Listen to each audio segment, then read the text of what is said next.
اب اس اجلاس کی دوسری تقریر بعنوان صداقت حضرت مسیح موعود علیہ السلام ائمۃ الکفر کا انجام، محترم سید آفتاب احمد صاحب مبلغ سلسلہ کولکتہ تشریف لائے۔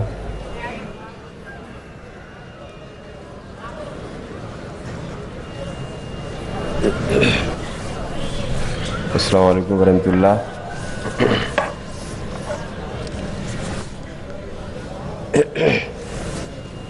اشہد ان لا الہ الا اللہ وحدہ لا شریک لہ واشہد ان محمدا عبدہ ورسولہ، اما بعد فاعوذ باللہ من الشیطان الرجیم، بسم اللہ الرحمن الرحیم۔ ومن اظلم ممن افترى على الله كذبا او كذب بآياته انه لا يفلح الظالمون۔ ولقد استهزئ برسل من قبلك فحاق بالذين سخروا منهم ما كانوا به يستهزئون۔ قل سیروا فی الارض ثم انظروا کیف کان عاقبۃ المکذبین۔ سورہ الانعام آیت 11 تا 12۔ زوم میں ان کے مسیحائی کا دعویٰ میرا افطرا ہے جسے از خود ہی بنایا ہم نے۔ کافر و ملحد و دجال ہمیں کہتے ہیں نام کیا کیا غم ملت میں رکھایا ہم نے۔ تیرے منہ کی قسم میرے پیارے احمد، تیری خاطر سے یہ سب بار اٹھایا ہم نے۔ قابل صد احترام صدر جلسہ و سامعین و حاضرین کرام، خاکسار کو ارشاد ہوا ہے کہ آپ کی خدمت میں بعنوان صداقت حضرت مسیح موعود علیہ السلام ائمۃ الکفر کا انجام کی روشنی میں چند گزارشات پیش کرے۔ سامعین حضرات، اللہ تعالیٰ کا جلال ازل سے ابد تک جاری و ساری ہے، اور اس کی اس صفت کا ظہور اس کے مامورین اور اس کے قائم کردہ سلسلہ کے منکرین و مخالفین کی تباہی و بربادی، ذلت اور ہلاکت کے ذریعہ ہوتا چلا آیا ہے اور ہوتا چلا جائے گا۔ جیسا کہ اللہ تعالیٰ نے خود اپنے پاک کلام میں فرمایا، کل من علیہا فان ویبقی وجہ ربک ذو الجلال والاکرام، یعنی اس زمین پر جو کوئی بھی ہے آخر ہلاک ہونے والا ہے، اور صرف وہ بچتا ہے جس کی طرف تیرے جلال اور عزت والے خدا کی توجہ ہو۔ چنانچہ خدا ذو الجلال کے مامورین با موسم آتے ہیں اور با موسم ہی جاتے ہیں۔ یہ ایسے کونے کے پتھر کی مانند ہوتے ہیں کہ جس پر یہ گرے انہیں پیس ڈالتا ہے، اور جو ان پر گرے وہ چکنا چور ہو جایا کرتا ہے۔ البتہ بعض جگہ ڈھیل اور مہلت بھی ملتی ہے، مگر بالآخر تباہی و بربادی ہی ہوتی ہے، اس کے سوا کچھ نہیں۔ اور ہلاک ہونے والے مخالفین انبیاء کے نام و نشان تک مٹا دیے جاتے ہیں، مگر عبرت کے لیے بعض کے نام اور عبرتناک انجام کے ذکر کو محفوظ رکھا جاتا ہے۔ چنانچہ ہم دیکھتے ہیں کہ ہمارے پیاروں کو جو تکلیف دے ہم اس کا مقابلہ کرتے ہیں اور اس کو سزا دیتے ہیں، اور جو ہمارے کاموں میں روک بنے اس کو اپنے راستے سے ہٹا دیتے ہیں۔ پس اگر اللہ تعالیٰ کی طرف سے مامور آتے ہیں تو عقل چاہتی ہے کہ ان کے لیے اللہ تعالیٰ غیرت بھی دکھائے، اور جو ان کے راستے میں روک ہوں ان کو ان کے راستے سے دور کر دے، اور جو ان کی ذلت چاہے ان کو ذلیل کر دے، اور جو ان کی ناکامی کی کوشش کریں ان کو ناکامی کا بھی منہ دکھائے۔ اگر وہ ایسا نہ کرے تو اس کا تعلق اور اس کی محبت بے ثبوت رہے اور ماموروں کے دعوے مشتبہ ہو جائیں، کیونکہ دنیا کے بادشاہ اور حاکم جن کی طاقتیں محدود ہوتی ہیں وہ بھی اپنے دوستوں اور اپنے کارکنوں کے راستے میں روک بننے والوں کو سزا دیتے ہیں اور ان سے عداوت رکھنے والوں سے مواخذہ کرتے ہیں۔ قرآن کریم سے بھی معلوم ہوتا ہے کہ یہ ہماری عقل کا مطالبہ بالکل درست ہے، اور اللہ تعالیٰ تصدیق فرماتا ہے کہ اس کی طرف سے آنے والوں کے دشمنوں اور معاندوں کی ضرور گرفت ہونی چاہیے۔ چنانچہ اللہ تعالیٰ فرماتا ہے، وَمَنْ أَظْلَمُ مِمَّنِ افْتَرَىٰ عَلَى اللَّهِ كَذِبًا أَوْ كَذَّبَ بِآيَاتِهِ إِنَّهُ لَا يُفْلِحُ الظَّالِمُونَ، یعنی اس سے زیادہ ظالم کون ہو سکتا ہے جو اللہ تعالیٰ پر جان بوجھ کر جھوٹ باندھے یا اللہ تعالیٰ کی طرف سے آنے والوں کی باتوں کو جھٹلاوے۔ بات یہ ہے کہ ظالم کبھی کامیاب نہیں ہوتے۔ اس آیت میں بتایا ہے کہ جس طرح اللہ تعالیٰ پر افطرا کرنے والا کبھی کامیاب نہیں ہو سکتا، اسی طرح اللہ تعالیٰ کی طرف سے آنے والے کی باتوں کا جھٹلانے والا بھی کبھی کامیاب نہیں ہو سکتا۔ اسی طرح فرمایا وَلَقَدِ اسْتُهْزِئَ بِرُسُلٍ مِّن قَبْلِكَ فَحَاقَ بِالَّذِينَ سَخِرُوا مِنْهُمْ مَا كَانُوا بِهِ يَسْتَهْزِئُونَ قُلْ سِیرُوا فِی الْأَرْضِ ثُمَّ انظُرُوا کَیفَ کَانَ عَاقِبَةُ الْمُکَذِّبِینَ۔ اور تجھ سے پہلے جو رسول گزرے ہیں ان کے ساتھ بھی ہنسی اور ٹھٹا کیا گیا، مگر آخر یہ ہوا کہ وہ لوگ جو ان میں خاص طور پر ٹھٹا کرنے والے تھے ان کو ان چیزوں نے گھیر لیا جن سے وہ ہنسی کرتے تھے۔ تو کہہ دے کہ جاؤ زمین میں خوب پھرو اور دیکھو کہ خدا کے نبیوں کو جھٹلانے والوں کا انجام کیا ہوا۔ جہاں تک حضرت اقدس مسیح موعود علیہ السلام کا تعلق ہے، یہ واضح ہے کہ وہ بھی خدا کے مامورین کے سلسلہ کی ایک کڑی تھے۔ وہ اپنے پیش رو کی طرح دو طرح کی خوبیاں رکھتے تھے، اول ایک طرف اللہ تعالیٰ سے گہرا تعلق عبودیت اور دوسری طرف مخلوق سے گہری شفقت کے جذبات۔ اسی وجہ سے مامورین کے انکار کے نتیجہ سے ہونے والی ہلاکت سے محفوظ رکھنے کے لیے بندگان خدا سے شدید دردمندی رکھتے تھے اور نہیں چاہتے تھے کہ عافیت کے حصار سے یہ لوگ باہر رہیں۔ چنانچہ آپ علیہ السلام نے فرمایا میں تمام مسلمانوں اور عیسائیوں اور ہندوؤں اور آریوں پر یہ بات ظاہر کرتا ہوں کہ دنیا میں میرا کوئی دشمن نہیں ہے۔ میں بنی نوع انسان سے ایسی محبت کرتا ہوں کہ جیسے والدین مہربان اپنے بچوں سے بلکہ اس سے بڑھ کر۔ میں صرف ان باطل عقائد کا دشمن ہوں جن سے سچائی کا خون ہوتا ہے۔ انسان کی ہمدردی میرا فرض ہے اور جھوٹ اور شرک اور ظلم اور ہر ایک بدعملی اور ناانصافی اور بد اخلاقی سے بیزاری میرا اصول 40 صفحہ 1۔ پھر بحیثیت نذیر آپ علیہ السلام نے یہ بھی باشگاف الفاظ میں فرمایا میرے پر ایسی کوئی کم رات گزرتی ہے جس میں مجھے یہ تسلی نہیں دی جاتی کہ میں تیرے ساتھ ہوں اور میری آسمانی فوجیں تیرے ساتھ ہیں۔ اگرچہ جو لوگ دل کے پاک ہیں مرنے کے بعد خدا کو دیکھیں گے، لیکن مجھے اس کے منہ کی قسم ہے کہ میں اب بھی اس کو دیکھ رہا ہوں۔ دنیا مجھ کو نہیں پہچانتی لیکن وہ مجھے جانتا ہے جس نے مجھے بھیجا ہے۔ یہ ان لوگوں کی غلطی ہے اور سراسر بدقسمتی ہے کہ میری تباہی چاہتے ہیں۔ میں وہ درخت ہوں جس کو مالک حقیقی نے اپنے ہاتھ سے لگایا ہے۔ جو شخص مجھے کاٹنا چاہتا ہے اس کا نتیجہ بجز اس کے کچھ نہیں کہ وہ قارون اور یہودا اسکریوتی اور ابو جہل کے نصیب سے کچھ حصہ لینا چاہتا ہے۔ ضمیمہ تحفہ گلڑویہ۔ یاد رہے کہ حضرت موسیٰ،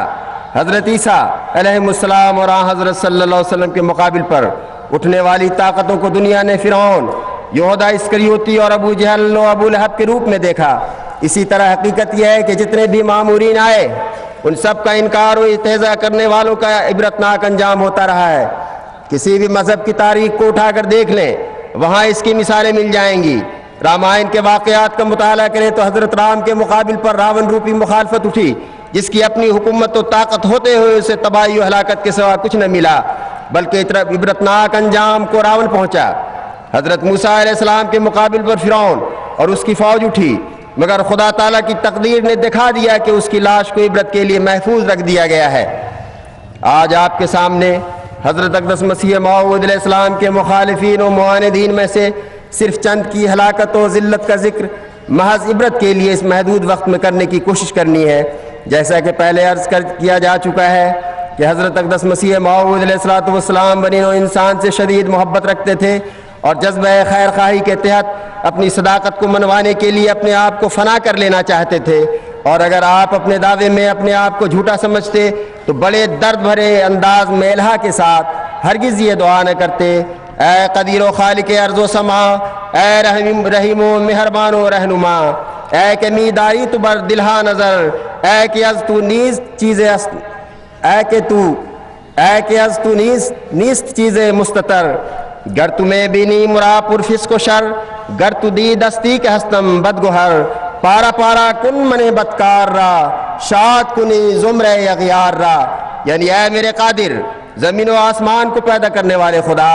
اے میرے رحیم اور مہربان اور مشکلات کی تاریکی سے بے رستہ دکھانے والے آقا، اے دلوں کے بھیدوں کو جاننے والے جس سے کوئی چیز پوشیدہ نہیں، اگر تو مجھے شر اور فسق و فساد سے بھرا ہوا پاتا ہے اور اگر تو یہ دیکھتا ہے کہ میں ایک بدطینت اور گندا آدمی ہوں تو اے خدا تو مجھ کو بدکار کو پارا پارا کر کے ہلاک و برباد کر دے۔ چنانچہ سعادت مند روحوں نے اس درد بھری آواز کو سن کر فوراً لبیک کہا مگر پھر بھی کچھ بدنصیب محروم رہے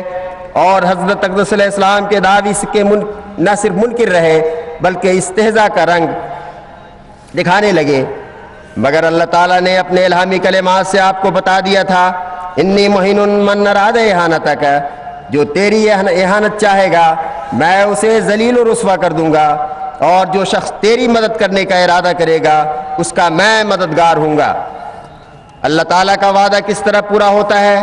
اس کا ذکر کرتے ہوئے حضرت اقدس مسیح موعود علیہ الصلوۃ والسلام خود ہی فرماتے ہیں، بڑے بڑے مکفرین اور ایذا دہندہ جو ہیں ان کو خدا تعالیٰ ہمارے سامنے ہی زمین سے ناکام اٹھا رہا ہے اور ان کی مرادوں کے برخلاف دن بدن اس سلسلہ کو ترقی دے رہا ہے۔ ابتدا میں جن لوگوں نے بڑے زور شور سے مخالفت کا بیڑا اٹھایا تھا ان میں سے کوئی 14-15 ایسے یاد ہیں جو ہماری مخالفت کے معاملہ میں ناکام مر چکے ہیں۔ ان میں سے مولوی غلام دستگیر قصوری تھا جو مکہ سے کفر کا فتویٰ لایا تھا، نواب صدیق حسن خان، لکھوگے کا مولوی محمد اور عبدالحی، رشید احمد گنگوہی، لدھیانہ کے 3 مولوی، سید احمد خان جو کہتا تھا کہ ہماری تحریریں بے فائدہ ہیں، محمد عمر، مولوی شاہ دین لدھیانوی، نذیر حسین دہلوی، محمد حسین بھینی، مولوی محمد اسماعیل علی گڑھی، رسول بابا امرتسری، جس نے جلد معجزہ دیکھنا ہو اسے چاہیے کہ 2 صورتوں میں سے ایک صورت اختیار کرے، یا تو سخت مخالف بنے یا محبت کا کمال تعلق پیدا کرے۔ اللہ تعالیٰ کا وعدہ ہے کہ جو تیری اہانت کرے گا اس کی میں اہانت کروں گا، اور جو تیری اہانت کرے گا میں اس کی اہانت کروں گا۔ معمولی طور پر مخالفت کرنے والا اور اپنے کاروبار میں چلنے والا محفوظ نہیں ہوتا، کیونکہ خدا حلیم اور کریم ہے، وہ اس طرح نہیں پکڑتا۔ ملفوظات جلد 4۔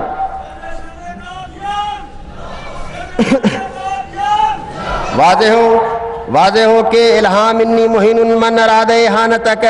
عام چیلنج تھا عام مخالفین کے لیے، مگر خاص مخاطب و مصداق اول المکفرین مولوی محمد حسین بٹالوی تھے جو فرقہ اہل حدیث کے لیڈر تھے اور جو حضرت اقدس علیہ الصلوۃ والسلام کے بچپن کے واقف تھے، اور جنہوں نے آپ کی تصنیف براہین احمدیہ کی اشاعت پر ایک زبردست ریویو لکھا تھا اور اس میں آپ کی خدمات کو بے نظیر قرار دیا تھا۔ جب آپ علیہ السلام نے مسیح موعود ہونے کا دعویٰ کیا تو یہ مولوی صاحب بگڑ گئے اور سخت ناراض ہوئے، اور انہوں نے یہ خیال کیا کہ شاید کتاب براہین احمدیہ پر جو میں نے ریویو لکھا تھا اس پر ان کے دل میں عجب پیدا ہو گیا، اور یہ بھی آپ اپنے آپ کو کچھ سمجھنے لگ گئے، اور اس خیال سے انہوں نے یہاں تک لکھ دیا کہ یہ میرے ریویو پر نازا ہے، میں نے ہی اس کو بڑھایا ہے اور میں ہی اب اس کو گرا دوں گا۔ یہ عزم کر کے مولوی صاحب اپنے گھر سے نکلے اور ہندوستان کے ایک سرے سے دوسرے سرے تک کا دورہ کیا اور 20 علماء سے کفر کا فتویٰ لیا، اور یہاں تک ان فتووں میں لکھوایا کہ یہ شخص کافر ہی نہیں بلکہ اس کے مرید بھی کافر ہیں، بلکہ جو شخص ان سے کلام کرے وہ بھی کافر ہے، اور جو شخص ان کو کافر نہ سمجھے وہ بھی کافر ہے۔ اس فتوے کو تمام ہندوستان میں چھپا کر شائع کیا اور خیال کر لیا کہ اس زبردست حملے سے میں نے ان کو ذلیل کر دیا، مگر اس بیچارے کو کیا پتہ معلوم تھا کہ آسمان پر اللہ تعالیٰ کے فرشتے پکار پکار کر کہہ رہے تھے وَلَقَدِ اسْتُهْزِئَ بِرُسُلٍ مِّن قَبْلِكَ فَحَاقَ بِالَّذِينَ سَخِرُوا مِنْهُم مَّا كَانُوا بِهِ يَسْتَهْزِئُونَ۔ اور اسی طرح اس کے قدوسی پکار پکار کر کہہ رہے تھے انی مہین من اراد اہانتک، میں اس کی حد تک کروں گا جو تیری حد تک کا ارادہ کرے گا۔ ابھی کچھ عرصہ اس فتوے کو شائع ہوئے نہیں گزرا تھا کہ ان مولوی صاحب کی عزت لوگوں کے دلوں سے اللہ تعالیٰ نے مٹانی شروع کی۔ اس فتوے کی اشاعت سے پہلے ان کو یہ عزت حاصل تھی کہ لاہور جو زمانے میں دارالخلافہ صوبہ پنجاب تھا، جیسے شہر میں جو آزاد تباہ لوگوں کا شہر تھا، بازاروں میں سے جب وہ گزرتے تھے تو جہاں تک نظر جاتی تھی لوگ ان کے ادب اور احترام کی وجہ سے کھڑے ہو جاتے، اور دوسرے غیر مذہب کے لوگ بھی مسلمانوں کا ادب دیکھ کر ان کا ادب کرتے تھے، اور وہ جس جگہ جاتے لوگ ان کو آنکھوں پر اٹھاتے، اور حکام اعلیٰ جیسے گورنر اور گورنر جنرل ان سے عزت سے ملتے تھے۔ مگر اس فتوے کے شائع کرنے کے بعد بغیر کسی ظاہری سامان کے پیدا ہونے کے ان کی عزت کم ہونی شروع ہوئی، اور آخر یہاں تک نوبت پہنچی کہ خود اس فرقے اہل حدیث کے لوگوں نے بھی ان کو چھوڑ دیا جس کے وہ لیڈر کہلاتے تھے، اور اپنوں نے بھی اور غیروں نے بھی دیکھا کہ اسٹیشن پر اکیلے اپنا اسباب جو وہ بھی تھوڑا نہ تھا اپنی بغل اور پیٹھ پر اٹھائے ہوئے اور اپنے ہاتھوں میں پکڑے ہوئے چلے جا رہے ہیں، اور چاروں طرف سے دھکے مل رہے ہیں، کوئی پوچھتا نہیں۔ لوگوں میں بے اعتباری اس قدر بڑھ گئی کہ بازار والوں نے سودا دینا تک بند کر دیا، دوسرے لوگوں کی معرفت سودا منگواتے اور گھر والوں نے قطع تعلق کر لیا، بعض لڑکوں نے اور بیویوں نے ملنا جلنا چھوڑ دیا، ایک لڑکا اسلام سے مرتد ہو گیا، غرض تمام قسم کی عزتوں سے ہاتھ دھو کر اور عبرت کا نمونہ دکھا کر اس دنیا سے رخصت ہوئے، اور اپنی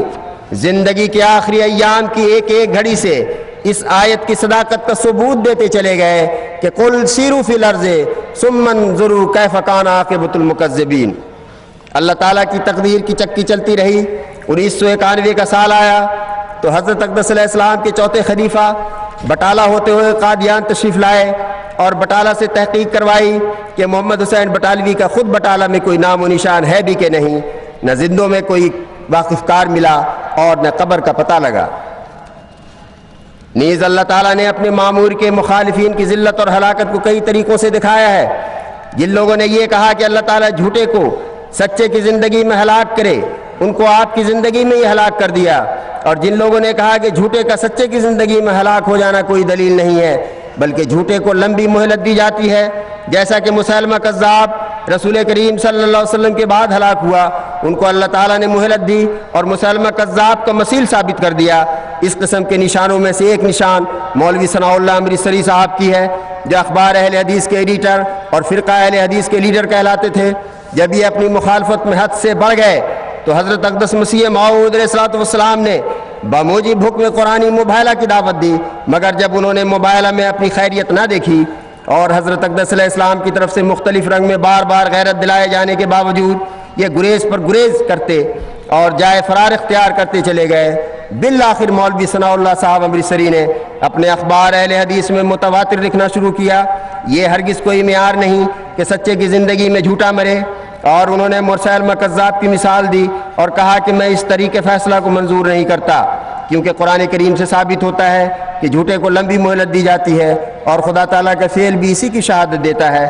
چنانچہ مسیلمہ کذاب رسول کریم صلی اللہ علیہ وسلم کے بعد زندہ رہا۔ ان کے اس اعلان کا نتیجہ یہ ہوا کہ خدا تعالیٰ نے ان کو ان کے بتائے ہوئے معیار کے مطابق پکڑا اور لمبی مہلت دے دی۔ حضرت مسیح موعود علیہ السلام کی وفات کے بعد ان کو زندہ رکھا اور وہ اپنی تحریر کے مطابق مسیلمہ کذاب کے مثیل ثابت ہوئے، اور ان کی زندگی کا ہر دن اللہ تعالیٰ کی قدرت کا ایک ثبوت اور ان کے مسیلمہ کذاب ہونے کی ایک زبردست دلیل ثابت ہوتا رہا۔ مولوی ثناء اللہ صاحب امرتسری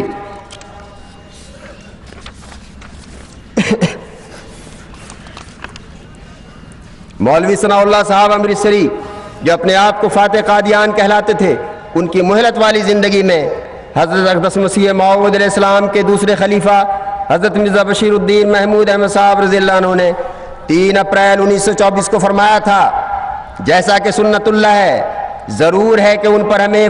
ظاہری فتح بھی حاصل ہو جو فاتح قادیان کہلاتے ہیں۔ اس وقت ان کی اولاد اسی طرح ان کے نام سے شرمائے گی جس طرح ابو جہل کی اولاد شرماتی تھی۔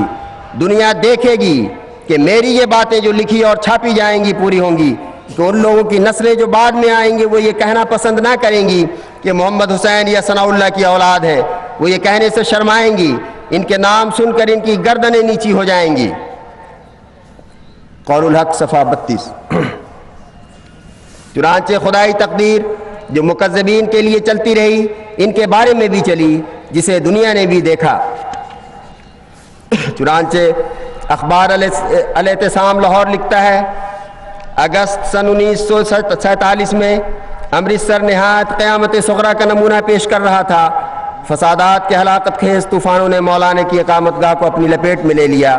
اور ہر چند کے وہ اپنے دیگر عزیزوں کے ہمراہ سلامتی سے نکل آنے میں کامیاب ہو گئے، لیکن ان کی آنکھوں کے سامنے ان کا جوان اکلوتا بیٹا عطاء اللہ بری طرح ذبح کیا گیا۔ اس نے ان کے قلب و جگر کو ٹکڑے ٹکڑے کر دیا۔ پاکستان میں تشریف لا کر مولانا کچھ عرصہ تک گجرانوالہ میں ٹھہرے اور پھر وہاں سے سرگودا جا کر اقامت پذیر ہو گئے، اور وہیں چند ماہ کے بعد اپنے اللہ کے حضور تشریف لے گئے۔ ایک معاند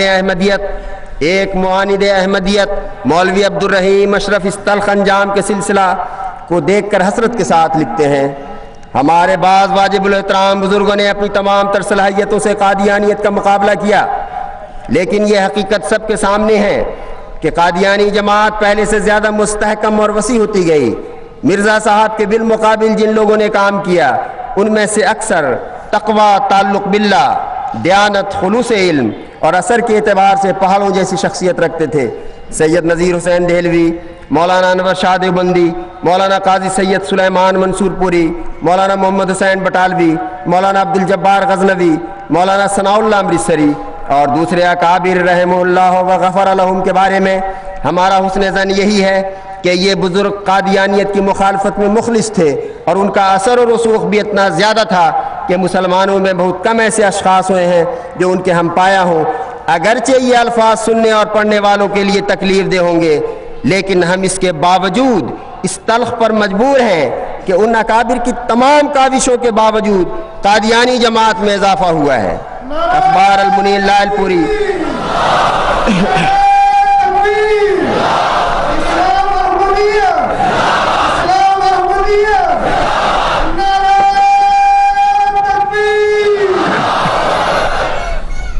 اسی طرح مولانا ابو العلا مودودی صاحب بانی جماعت اسلامی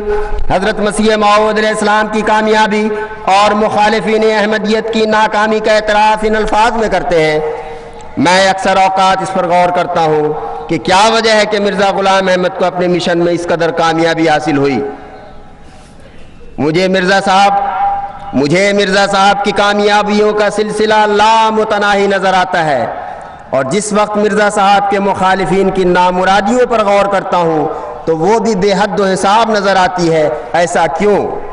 ایک شخص خدا اور اس کے رسول کے مقابل پر کھڑا ہوتا ہے، نائبین رسول کو چیلنج کرتا ہے کہ تم سب مل کر بھی میرے مشن کو فیل نہیں کر سکتے، کیونکہ خدا کی تائید میرے شامل حال ہے۔ تم جب بھی میرے مقابلہ پر آؤ گے ہر مرتبہ ذلیل و نامراد ہوگے، اور یہی میرے نبی ہونے کی سب سے بڑی دلیل ہے۔ ہم دیکھتے ہیں کہ ایسا ہی ہوتا ہے، مرزائیوں کے سامان غیب سے پیدا ہو جاتے ہیں، دوسری طرف مرزائیوں کے مخالفین کی تباہی کے سامان بھی غیب سے ظہور میں آ جاتے ہیں۔ ترجمۃ القرآن پٹھان کوٹ اگست سن 1934۔ حضرت مسیح موعود علیہ السلام نے اپنی کتاب انجام آتم میں تمام علماء گدی نشینوں اور پیروں کو آخری فیصلہ یعنی مباہلہ کی دعوت دی۔ چنانچہ آپ لکھتے ہیں وآخر العلاج خروجکم الی براز المباہلہ ھذا آخر حیل اردناہ فی ھذا الباب، انجام آتم صفحہ 165۔ یعنی آخری علاج تمہارے لیے میدان مباہلہ میں نکلنا ہے، اور یہی آخری طریق فیصلہ ہے جس کا ہم نے ارادہ کیا ہے۔ اس دعوت مباہلہ میں آپ نے فرمایا کہ فریقین ایک دوسرے کے حق میں بد دعا کریں کہ فریقین میں سے جو جھوٹا ہے اے خدا تو اس کو 1 سال کے عرصہ تک نہایت سخت دکھ کی مار میں مبتلا کر، کسی کو اندھا کر دے اور کسی کو مجذوم اور کسی کو مفلوج اور کسی کو مجنون اور کسی کو مسروع اور کسی کو سانپ یا سگے دیوانہ کا شکار بنا، اور کسی کے مال پر آفت نازل کر، اور کسی کی جان پر اور کسی کی عزت پر۔ اور اس کے بعد فرمایا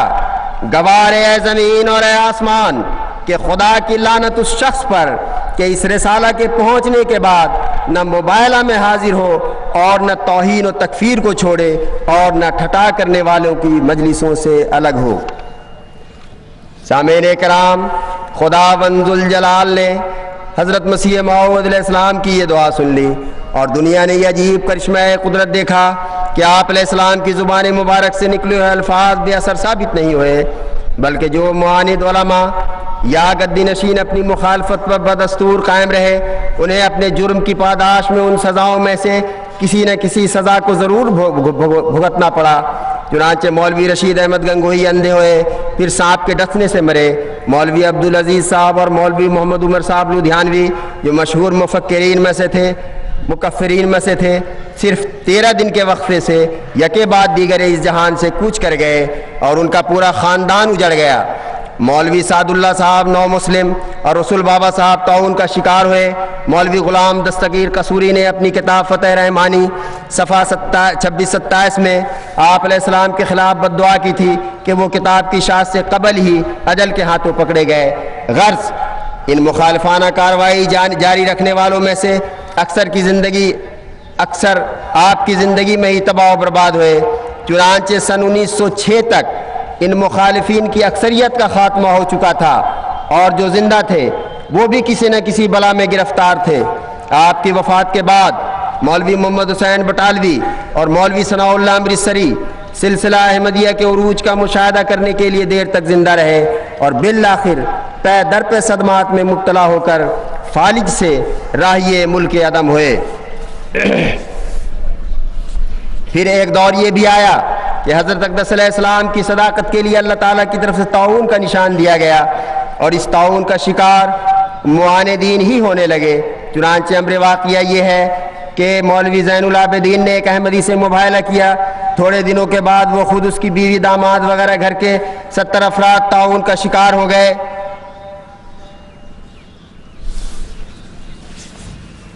حافظ سلطان سیال کوٹی اپنے خاندان کے 9-10 افراد سمیت طاعون سے رخصت ہوئے۔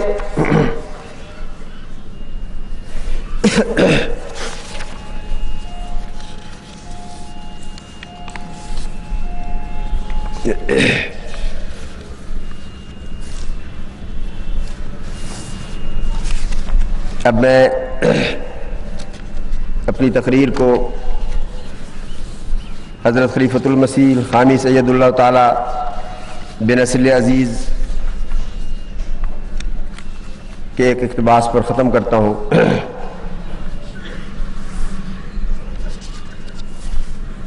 حضور اید اللہ تعالی بنصر عزیز نے 7 اکتوبر 2011 کے خطبہ جمعہ میں اس دور ابتلا میں خصوصاً پاکستان کے احمدیوں اور عموماً 200 ممالک میں بسنے والے احمدیوں کو دعاؤں کی طرف توجہ دلاتے ہوئے فرمایا، حضور نے فرمایا،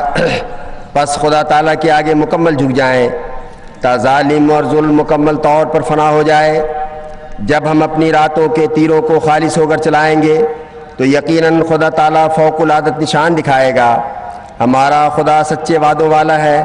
حضرت مسیح موعود علیہ السلام کے دعویٰ سے لے کر اب تک مخالفتوں کی آندھیاں چلتی رہیں، یہاں تک کہ خلافت ثانیہ کے وقت احرار نے قادیان کی اینٹ سے اینٹ اکھاڑنے کی بڑھ ماری، کسی نے حکومت کے نشہ میں احمدیوں کو کشکول پکڑانے کی بات کی،